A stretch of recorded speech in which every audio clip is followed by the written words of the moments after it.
Hello. Okay. Is this fine? Yeah. Okay. I'm underneath Sony. Just let me know if I'm not audible at any point of time. I'm also doing this for the first time, so we'll try and figure this out together. Right. So today we'll be taking up unconventional cases, and it's essentially going to be a guide to thinking outside the box. So how do you sort of create your own frameworks when the problem is super open-ended? Um, we'll try and figure out how that can be done. Right, so before we begin, what is the idea behind unconventional cases? So when an interviewer is throwing an unconventional problem your way, they're essentially trying to test you on two capabilities, right? The first one is, can you think creatively? And the second one is, even if you're a creative person, can you still be structured in your problem solving, right? As opposed to giving out a laundry list of really creative ideas, can you structure them and really approach the problem with a logical mindset? So that's what we're going to try and do today, that even if you have a very open-ended problem, how do you remain structured? And can there be something that you can learn or keep in mind, especially for these problems? Right, so those that had the opportunity to go through the guide, one of the frameworks that I personally really like to use is the A and not A framework, because these two segments are by definition mutually exclusive and together they're exhaustive, right? They will always form the whole when you take them together, and there will never be any overlap. And as easy as it sounds, as intuitive as it sounds to be MECE, when you're actually in the interview, you have to come up with a MECE split on the spot. It can obviously, it can be very overwhelming oftentimes. So here's a helpful list of words that are always going to be MECE. So you don't have to memorize them, but it helps to just go through this list a couple of times. And I used to, I had it pinned on a board in front of me when I was doing all of my case prep. And eventually it'll become second nature to just sort of have this, sort of list. And when you're given a problem, you can quickly, run this through in your head and figure out one that might work for the case. I actually wrote down a couple of examples to illustrate this list. So we're not going to solve these cases from one end to the other, but just as a quick idea where something like this might be used.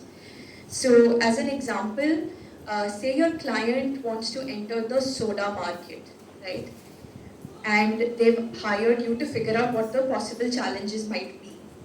So, going from this list, one helpful division might be the economic challenges, everything that's related to the money and the capital, and the non-economic challenges, right? When you're looking at the economic challenges, you'd be looking at the initial investment, the factory, the facilities where you'll set it all up, the equipment and the machinery that you will require for that soda production.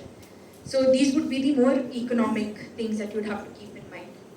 On the non-economic end would be, even if you have the investment and the place and the equipment, do you have the expertise to produce that soda? Do you have a brand name? Do you have established distribution channels? So these can be the more non-economic challenges that you will hopefully have to keep in mind, for your client. Another example would be, say your client is a computer manufacturer and they have come up with this business model. They just want you to evaluate whether this makes sense or not.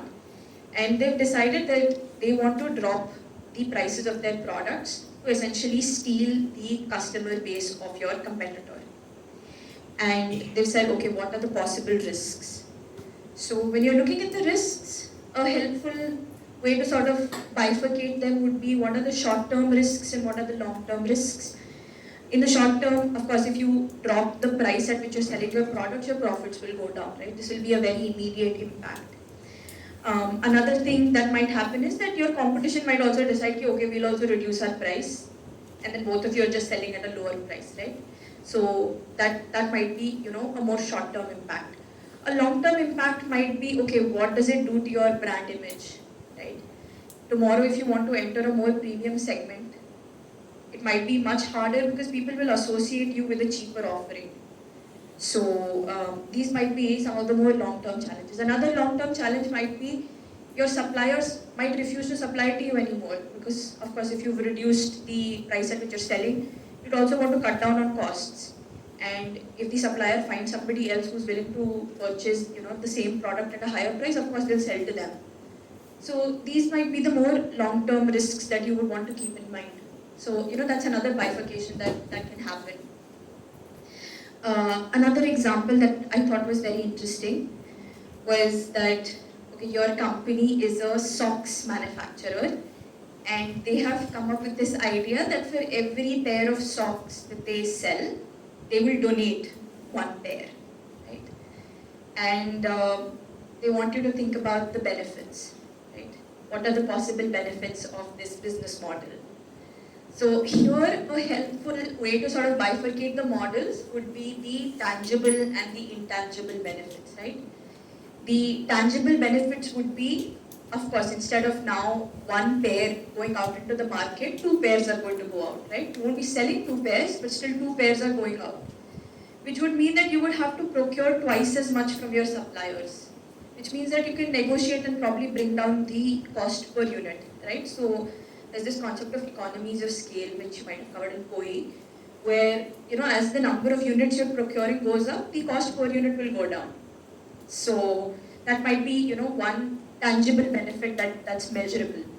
An intangible benefit would be that, your image in the public might improve because they'll look at you as this charitable, public good organization.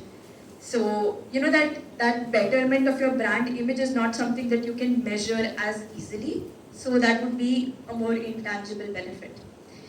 Another tangible benefit would be the increase in your market share. If you're measuring market share perhaps as the number of units that are out there, of course your customer base is sort of increasing, right?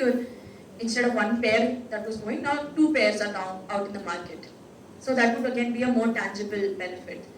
An intangible benefit would be, by virtue of these donations, your relationships with a bunch of charities might be improving, which will open up the way for, future partnerships. Again, this is an intangible benefit. So these were the examples.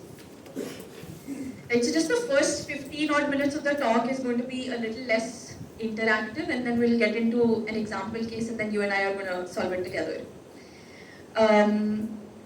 Yeah, so this was the first sort of, I won't call it a framework, but well, sort of a framework that you can keep in mind.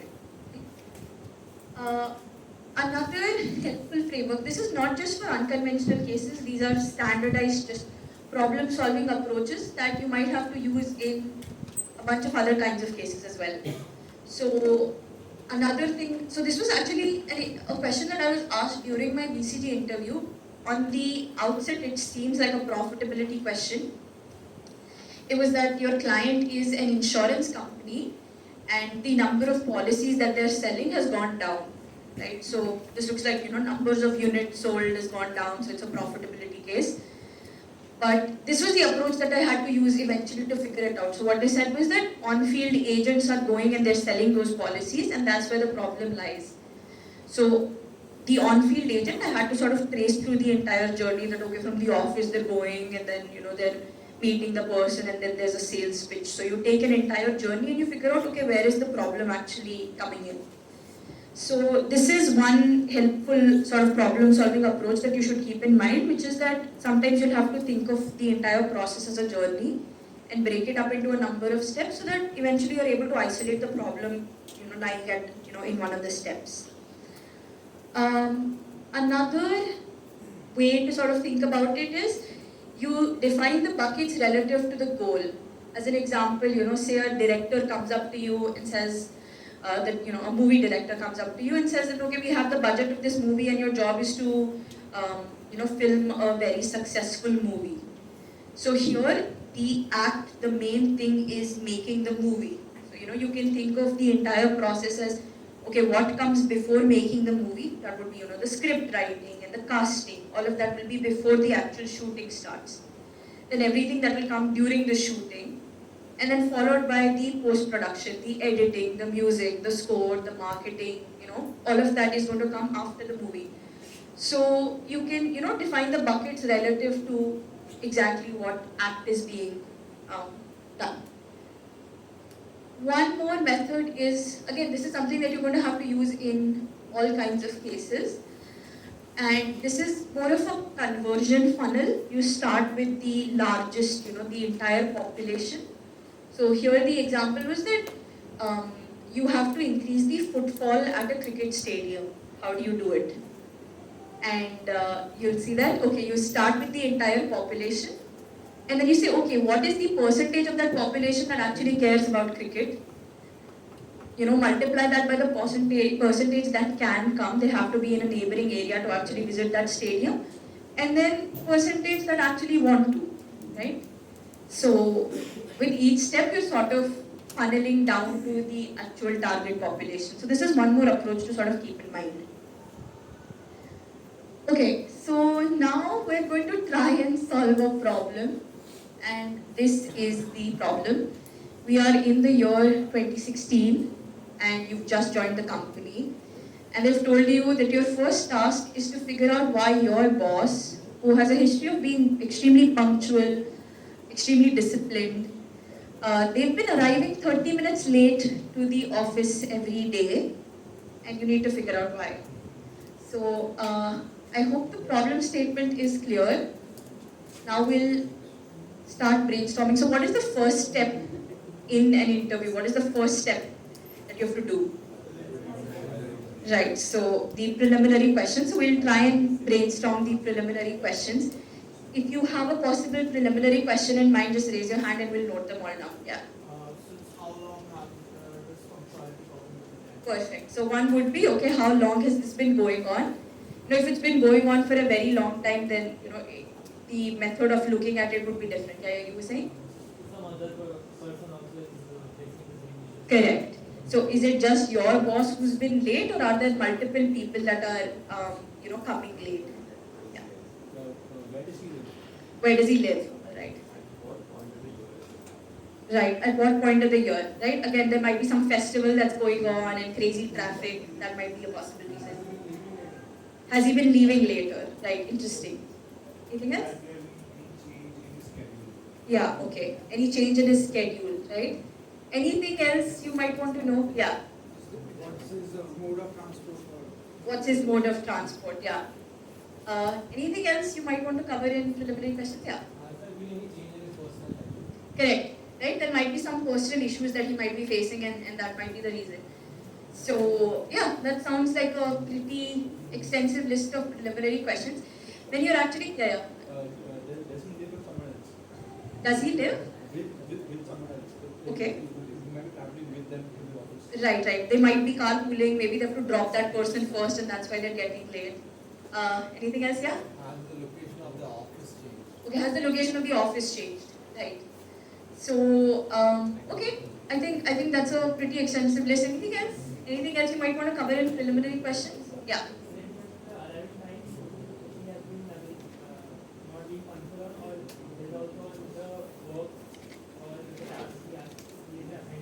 Correct. Right. So has it just been limited to them showing up to office, or has there been a delay or a lackadaisical attitude towards the work that sort of follows?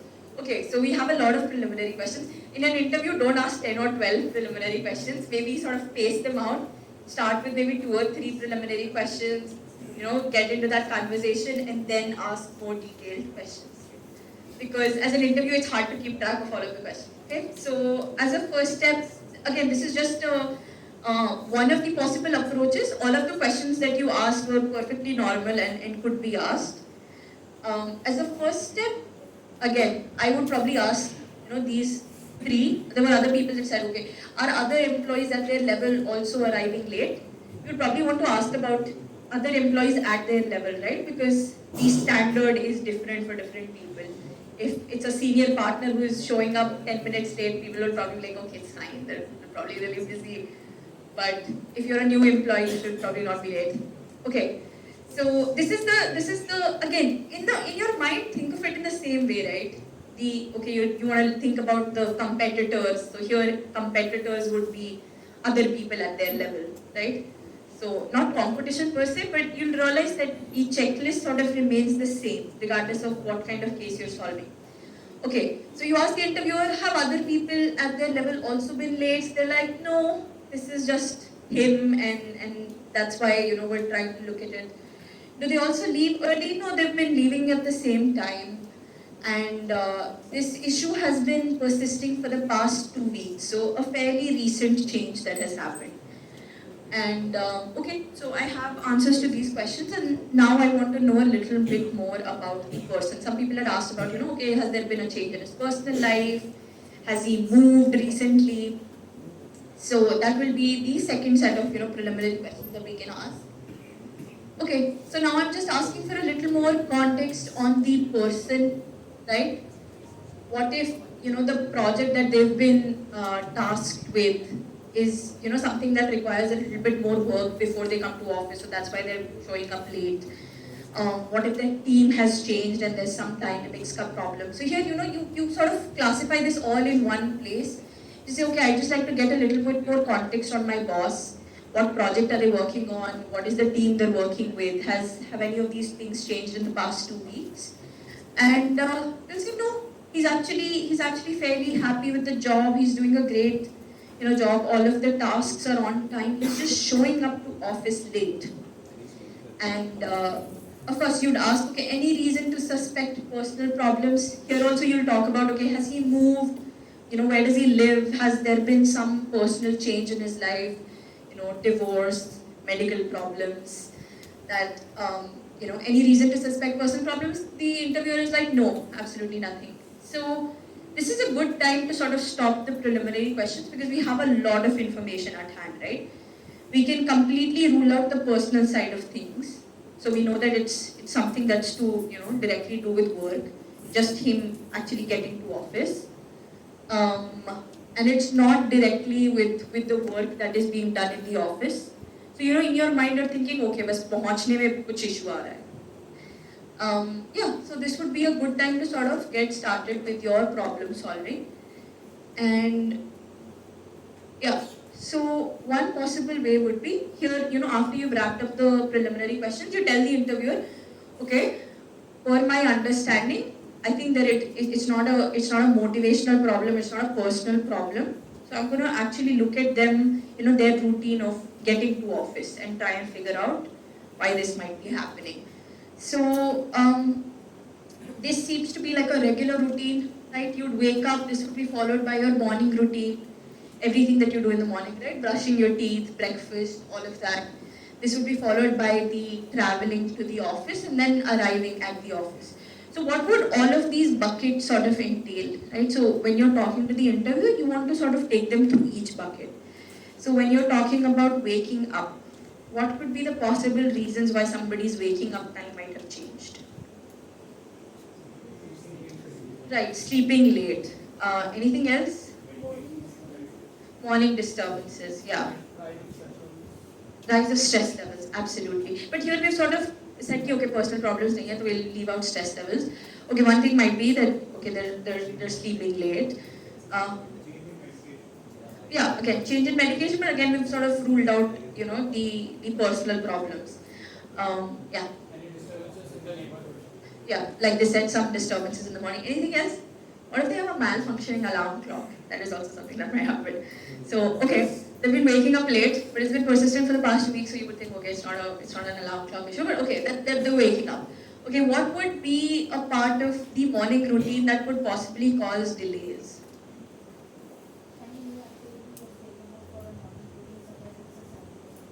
Great. So for the past 2 weeks, you've decided, okay, I'm going to go for a 30-minute yoga session. Yeah. Okay, yeah, something that, like, okay, subah light ja rahi hai, yeah, something that's been going on in the neighborhood and they're not able to get on with their routine. Anything else?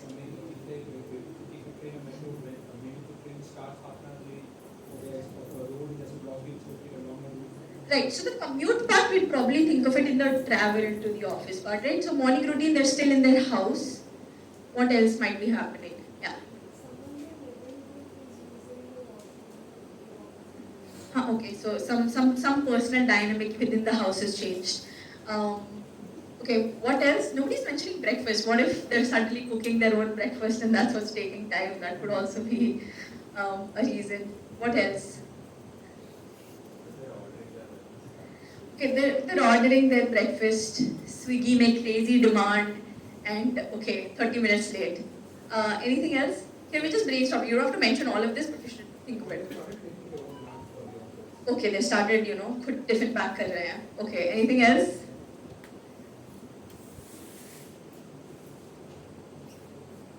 What if their istri wala is not coming back with the clothes pressed? Like it could be anything in the world. So think of everything. You think of when you're thinking of morning routine, go through that entire journey in your mind. You're the boss. You're waking up. What do I do? I probably stretch. Head to the bathroom. I'm brushing. Is the bathroom available? I'm showering. Is everything okay when I'm showering? Okay, I'm coming out. I'm getting dressed. Do I have my tie? Are my shoes polished? Go through that entire routine in your mind so that you're not missing out on anything. Okay, now we get on to the next bucket. They're traveling to the office. What might be going on here? Yeah. Maybe he or she had a kid. Okay. So that's what in the morning routine, in helping him or her getting ready for school. But I think kid as a marriage problems, you'll probably think of it as more personal, so we'll take light on that. And so I think I would personally, they would have said, okay, पिछले 2 हफ्ते में they've had a child. Yes. What else? A road blockade or some sort of stuff. Yeah, some road blockade. Yeah. Change in mode of transportation.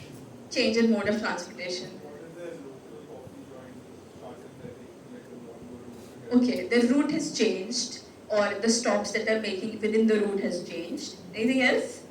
mode of transportation?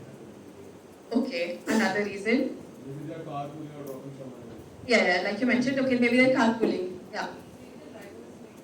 Okay, maybe the driver's late. Maybe they're not driving their own vehicle at all. Yeah. Maybe someone stole their bicycle. They have to use it. Stole their bicycle. Okay, also possible. Anything else? Yeah. Maybe the metro route they take to work has been under maintenance. Okay, yeah. So as you realize, you can create a bucket, but then there are a crazy number of things that are in that bucket. So maybe when you start, just say, okay, so this is the part after preliminary questions, take 30 seconds and say, okay, I'm going to structure my approach. And once you've structured the approach, you say, okay, I'm going to think of it as a 4-step process. They're waking up, it's followed by their morning routine, followed by their commute, and then they're reaching the office, right? Okay, so say the commute is also done, right? Commute, we've thought about, okay, the mode of transport, the route, the stops that they might be making, during the route. Now say they've arrived at the office. What might be a delay here? That, okay, you've reached the office and you're entering the building and you're getting to your desk. What might be going on during that process? Yeah. The lift might not be working. They might be checking up, or boss might be checking up on his employees, like what they are doing, have they arrived on time yet? Okay, fair enough. So maybe that, they have a set of activities that they do before they get to their table. Yeah.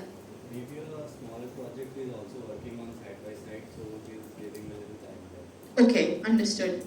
Maybe a new batch of like very conversational employees or interns or something. Great. He's been preoccupied with interns. Yeah. Maybe he feeds cats around his workplace. Great. He's an animal lover and there's a litter of dogs and kittens that he's feeding. Okay. Anything else? Maybe he's consciously taking the stairs, thinking the stairs. Yeah. Oh, he's just got a new Fitbit in these past 2 weeks and he's taking the stairs. Anything else? Yeah. Parking issues. Parking issues. Yeah, that's a good one. Maybe his reserved parking spot has been taken or is under maintenance or something like that. Yeah. Okay, yeah. What if he's actually getting on time but is getting registered late? Maybe he's not at fault at all. Maybe it's a biometric, entering time late, there's an issue going on. Okay, so we have a lot of possible reasons, but of course when you're mentioning them to the interviewer, think of the more major ones. Maybe keep the creative ones thoda sa lower on the list. they'll probably tell you, okay, this is the bucket, and then you can start thinking of those reasons. Okay, so waking up, just think of it, okay, alarm clock, or they're sleeping late, morning routine, think of it as breakfast and getting dressed, travel, think of it the commute, the mode of transport, the route, the stoppages that they might be making, arriving at the office, think of the parking, think of the lift. But also, sort of think of it in this way, ki, there can't be a lift that only one person's taking, right? And we've already established that he's the only one getting late. So already remove these things, off of your list. Okay, this can't be possible. This can't be possible. And so you can, sort of think of them and say, okay, ye to nahi ho sakta. So you don't have to say them out loud. Okay, so you've come up with this, and now the interviewer says, okay, the problem lies in the third bucket when they're traveling to the office, right? Okay. So how would you structure this? There was one framework that I had sort of talked about in the beginning that could be applied here. What would that be? Correct, the journey, right? You can think of the entire, because it's quite literally a journey in this case, right? You have a starting point, you have an end point, and everything that's in between. So you think of it as a journey, and you can think of the time taken as the distance divided by the average speed plus whatever extra time, right? Now let's think of all three of these factors in detail. When you're looking at distance, what might be happening? I think these are already things that people have mentioned, right? What if they're taking a different route? So the distance has increased. If the distance increases, of course, the time taken is going to increase. If you're looking at the average speed, what might be affecting the speed? Traffic, bad routes, the mode of transport, right? And time spent in stoppages. So say they're not getting to the office directly. What might be the possible stoppages, right? Somebody had mentioned there might be carpooling, so they might be dropping people. They might be taking a leisure stop, right? What if they're getting breakfast on the way and they're not having breakfast at home? So they're taking a snack break or a smoke break or a restroom break. What else could there be that might be stopping them? Yeah. Maybe they are, for example, if they're traveling by their own car. Yeah. That, instead of thinking before they're filling their car up in the morning itself. Okay, so they might be stopping for fuel, right? Rise in the number of red lights and parking lights. Correct. So what if there's a change again, right? So this would sort of come in distance that, or the average speed, that the average speed has gone down because, traffic rules have changed or there are more speed breakers in the way. What else? What else? Okay, there might be some checkpoint. What kind of checkpoints are there? Toll booths. Toll booths is a great checkpoint, yeah. Okay, maybe they're stopping for something, personal. But again, when you're looking at these reasons, there would have to be a change in the mindset over the past 2 weeks. There has to be something that might have changed in the past 2 weeks, right? So, okay, but maybe they've become more charitable over the past 2 weeks. Okay, right. So, yeah. Right. So, change in the route would also come under, the distance that, okay, distance has increased because they're taking a different route. Okay, so we've thought about a lot of possible, time that might be taken in stoppages. The things that I sort of thought about were, okay, more recreational. And this case is taken from a casebook. I'll let you know and you can perhaps go through it, but this is just one approach. So all of the buckets that you mentioned, try and, sort of club them so that you only mention 3 or 4, right? Think of it as, okay, they might be making a leisurely stop, which would be eating or smoking or restroom. They might be taking a stop for some other personal reason, such as, visiting a temple or something more charitable, for some humanitarian reason that they might be stopping. Or it might be something that is necessary, like a fuel stop or a toll booth or a checkpoint or a speed break, right? So, yeah, these seem good enough. And yeah, the interviewer says that, yeah, in fact, it is the time that they're spending in stoppages that has gone up. Their route is the same, their mode of transport is the same, everything is the same. But they've been taking breaks in between, and that's why the overall time has gone up. And we thought about the possible buckets. Here I've just mentioned 3 of them. Of course, you can mention more of them or perhaps club them in these. And yeah, you would tell the interviewer, okay, has there been a change in any of this? And the interviewer says, yeah, the amount of time that they're spending at the toll booth has gone up. Now let's think about this. Why would the time at the first let's think of time spent at the toll booth in a mathematical, formula, right? So what are the steps that are involved? Yeah, Waiting in line, right. then making the payment, Yeah, then processing it within like 4 hours. right. Okay. So you can think of it this way that okay, you're first showing up. Of course, there might be some waiting line. Again, the waiting time would be a function of 2 things. That would be the number of toll booths and the number of vehicles, right? So it's the amount of time that you're spending waiting. This will be followed by the entire procedure, and then the time that okay, your payment gets processed and the thing opens up and you're allowed to leave, right? So these might be the reasons why you're spending an extra amount of time at the toll booth. So any other reason why spending time at the toll booth? Yeah. They would have FASTag and the would have extra leave out the FASTag and now the event cash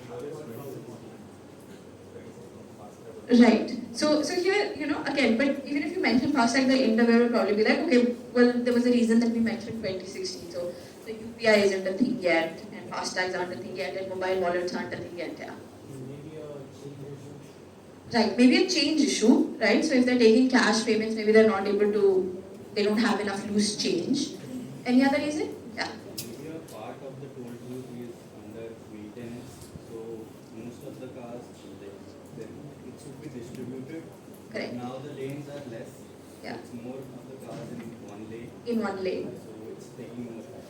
Okay, makes sense. Anything else? Yeah. Is it back to new employees at the toll booth and they just provide? Absolutely, right? That might be a staff issue. Yeah. because the demonetization would be an issue.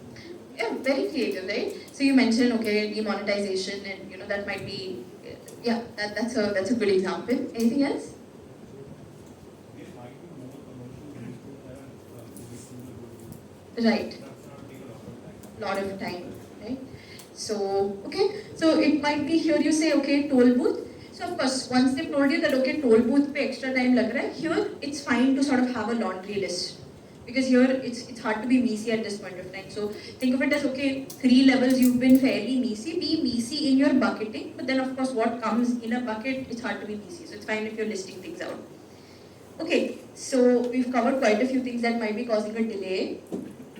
Here I just thought of it as okay, if I'm looking at the toll booth, it will be a function of the number of cars. Here it will be okay, the vehicle mix, are there more commercial vehicles? Number of toll booths, I'm looking at the number of operational toll booths, like they said, there might be maintenance going on or some issue there. Or it's the turnover time, right? The turnover time is they're coming in, the payment is getting processed, and it's opening and they're leaving. So there has to be some change there. And I asked the interviewer, okay, what part of these things, which one of these buckets has been affected? And they tell me that it's turnover time that has gone up. So we looked at some of the possible reasons. I just listed out some of them. That okay, it might be the staff, right, that's changed. They're not as learned and they're new to the job and they're taking more time. There might also be a policy change. This was not something anybody mentioned, but this might also be a reason, right? Maybe the charges have gone up, or there's just some policy change that's taking more time, right? There's an additional step that's been involved. Another thing might be that there's a faulty system, so they're having to take more time. The amount of time that the machine takes to process your payment has gone up. And then there might just be transactional delay that okay, the system's fine, everything's fine, but just the process of getting the money out, getting your change back, there's some increase there. And here the interviewer tells me that yeah, it is in fact the transactional delay that has gone up. And once you've sort of gotten to this point, you can mention a couple of reasons and then the interviewer will give you the answer. Okay, this is usually where they sort of want to get you at, and you've been fairly structured till this point of time. And for this particular case, it was in fact demonetization that was the problem. Because of demonetization, the amount of cash in the system had gone down, and because cash payments were accepted, the amount of time that it was taking to get that loose change and give it. And again, you're looking at some senior partner in some firm, they don't have chutta, that is what has been taking time. So this is just one possible solution. It could have been anything. But again, the idea is just that if you've come up with this system, any possible reason will come in one of these buckets. Yeah, so this was the case. This is from Case Compendium. If you'd like to go through it, it's called Where's Perry? It's case 15 in the unconventional cases. So have a look at it. This is just one possible solution. It's a good idea to sort of, yeah.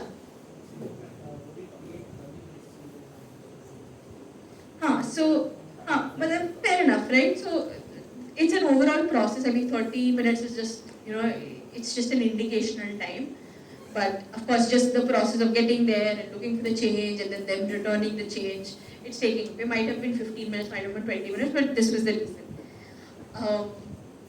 Okay, so I think that wraps up the case. What would your possible recommendations be?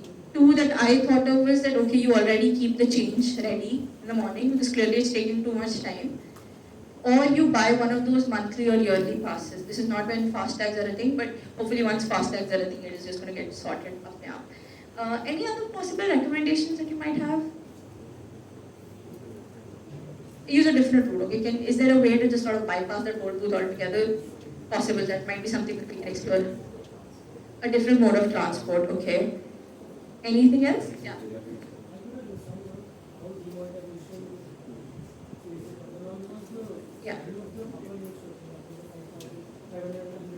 Yeah. Yeah. So, right. Right. So, I mean, demonetization in specific is not something that the interviewer will also expect, but it was an unintended consequence. Yeah. Forgo the change, his time is much more valuable than it's 10-15 bucks. Sorry? Forgo the change, his time is much more valuable. He can just stick on. Yeah. Perhaps. Yeah. Why is this boss so chindi? Dude? Just give 100 bucks and leave. Yeah. Maybe leave home earlier. Yeah, leave home earlier if you're going to do it now, bargaining back and forth. Yeah.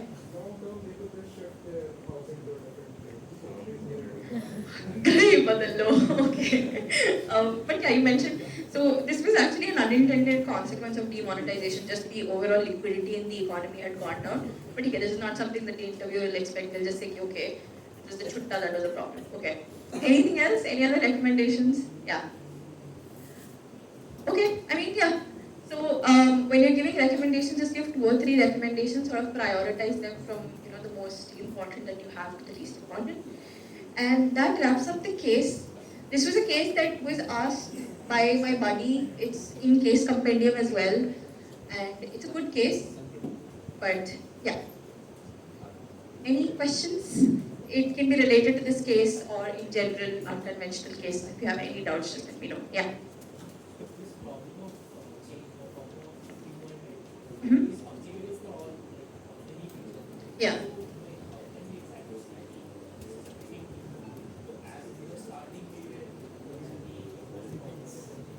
Right.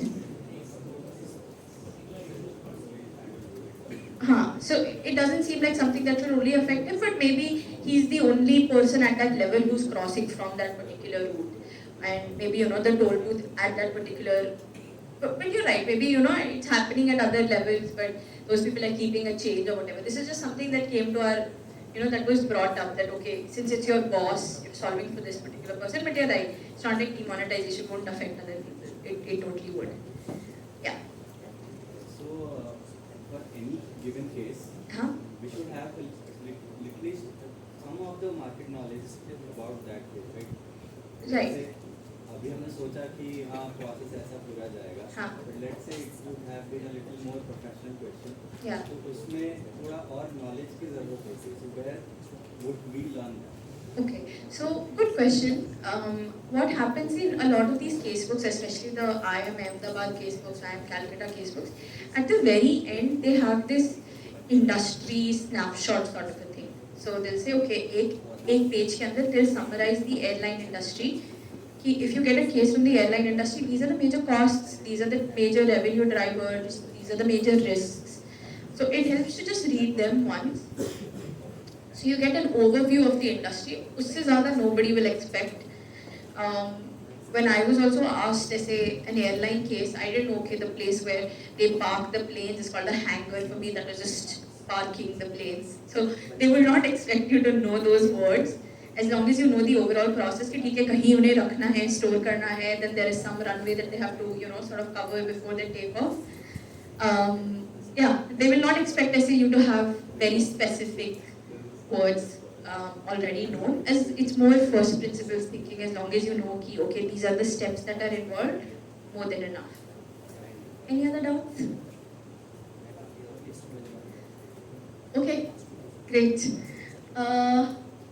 Resources, these are the resources that I recommend. I think these have probably already been sent to you by the BUCC.